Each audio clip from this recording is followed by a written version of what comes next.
Today, I want to help you feel confident when someone gives you an opinion about how you should be doing things in your relationship.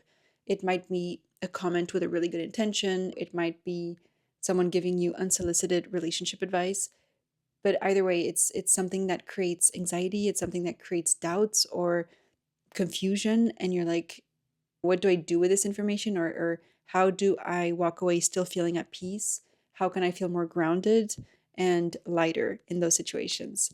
And I want to address that because I've been with my now partner for 17 years. And up until our wedding day 5 years ago, I got someone's opinion about how I should be doing things. And so that really made me think of like how often we hear people give us their own opinions about where we should be at, what we should be doing, how we should be doing things. Again, they could be with the best of intentions, but still, it really can shake you to your core and make you question things. And so, what I'm going to do today is help you feel confident by sharing three things that I wish I had known sooner. And I'm going to do that in the form of a letter to my younger self on that wedding day. So I'm going to share what I would have whispered in her ear on that day, what I wish I would have known, and what I now share with my clients when I do sessions with them, because it's so common to be in that spot. And just to give you a bit of context, this is late in the evening. This is when the ceremony has ended. We're celebrating still with some friends and family. And like towards the end, someone walks up to me and just casually asks, like, when are you and Dennis having kids? When I said, like, we haven't decided yet, this person said, well, you just got married. It's time to start thinking about it. Plus, your biological clock is ticking. This person didn't have bad intentions at all, but I know that years before our wedding day, I would have crumbled. Like, I would have heard that opinion and been like, are we doing things wrong? What is wrong with us? Like, why are we not further along the line? Someone told me that maybe I should listen to that advice. And so I'm going to share what I wish I would have whispered to her in that moment, to my younger self. All right, so here's the letter. Hey, Alex, I see you trying to be present on this day that you waited so long for while navigating yet another comment about your relationship. I mean, you're getting married after dating Dennis for almost 13 years, and you're really excited because you had postponed this for such a long time. So I know you weren't expecting a comment about babies towards the end of the day. You handled that comment well on the outside and kept your calm, but I know how heavy someone's questions and opinions can feel, especially when they catch you off guard.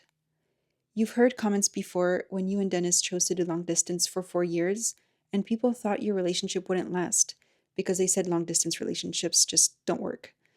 When it took 10 years to get engaged and people questioned Dennis's commitment to you, but you were prioritizing your studies and career. When you then waited 3 years after you got engaged to get married. And now you get comments about what you should be doing when you're newly married, like literally on your wedding day. And I know how often the comments you've gotten have brought up doubts about whether or not you're doing things right, especially when people added that if you're not reaching a certain milestone by a certain amount of time, it means something is wrong with your relationship. And I know how much that has even led to arguments with Dennis in the past. Here's the thing. The real shift in moments like these isn't learning how to respond to other people's opinions. It's becoming someone who no longer needs their approval to feel okay about her relationship.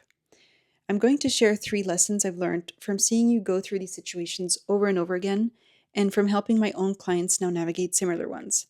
I hope that these nuggets of wisdom can give you the comfort, the confidence, and the reassurance you need right now. Lesson 1. No matter what you do, someone will always have something to say. Whether it's about the pace, the next step, what you should be doing, there will always be an opinion. And it's not that people always share their opinions with bad intentions. Honestly, more often than not, it comes from love, from concern, curiosity, and their own projections about how things should go. Something might not seem normal to them because of their background, beliefs, upbringing, experiences, so they think it should be normal for you too. This can be a friend, a family member, a colleague, someone on social media.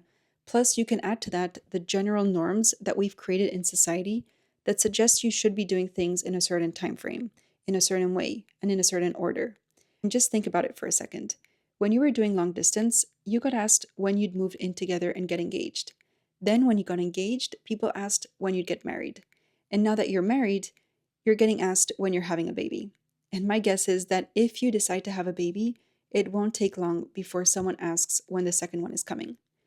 So, not only will you get comments and questions when you're doing things the normal way, but if you're doing things just slightly differently, like you are, expect to hear opinions about it. It's normal. I'm not saying it's fun, but see it as to be expected, because at the end of the day, everyone has an opinion based on their own life story.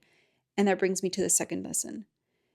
There's no one way to do things. What matters most is that you and Dennis define what works best for you. Think of it like creating your own terms and conditions. The only terms that matter are the ones that you agree on together, not based on what your family expects, not what your friends think is normal or not normal, not what social media keeps pushing, but what actually works for you too, because every situation is unique, every relationship is different. And I know it's sometimes easier said than done, by the way, but that's what you call co creation. You create your own terms and conditions together. I know this isn't always easy to do. For example, if your family or friends have a strong influence in your life, or you tend to people please. But what you need to know is that what feels right for one couple might not make sense for another. That's why clarity between the two of you is everything. Because when you're aligned on your pace, your priorities, your values, not only will you feel confident about your relationship, but unhelpful outside opinions will lose their power. The more grounded you are in your choices, the less you'll be shaken by everyone else's. And that brings me to lesson number 3. Peace of mind comes when you can hear an opinion, a piece of advice, a comment, a question, and determine whether or not you want to take that in. That's what you call having healthy boundaries. Now, having healthy boundaries doesn't mean blocking out every external opinion or comment out completely, because outside perspectives can be valuable. And it doesn't mean being influenced by everything you hear either. It means you have something inside you, like an internal filter, that helps you determine whether a comment is helpful or not, whether you take it in or brush it off respectfully. What creates real stability isn't the absence of other people's opinions, but the clarity you come back to and the peace of mind you feel when other opinions pop up. So, here are 5 questions to help you reconnect with your truth and feel more grounded whenever outside opinions start to shake you. Are Dennis and I clear on what we both want right now, and does it still feel aligned for both of us? When someone shares an opinion, can I pause and ask, is this actually helpful or relevant for me? If something shakes me, is it because I'm unclear about my own path, or because I haven't set a boundary with myself around what I take on? When someone shared an opinion, do I genuinely look up to how this person lives and loves? And what would it look like to truly trust our pace, even if no one understands it? And if you're still spiraling because of that comment or opinion that you heard, I would start by asking yourself, is this person's opinion actually relevant to my relationship, or could it be just noise? I hope today's letter, lessons, and questions can guide you whenever you run into a similar situation in the future, because chances are it'll happen again, in one form or another. But the more confident you feel about the way you and Dennis are doing things, the more aligned you are on what truly matters to both of you, the easier it'll be to navigate opinions without letting them shake your peace. That confidence doesn't come from having it all figured out. It comes from choosing to stay honest with each other, checking in often, and honoring your pace. With love, Alex.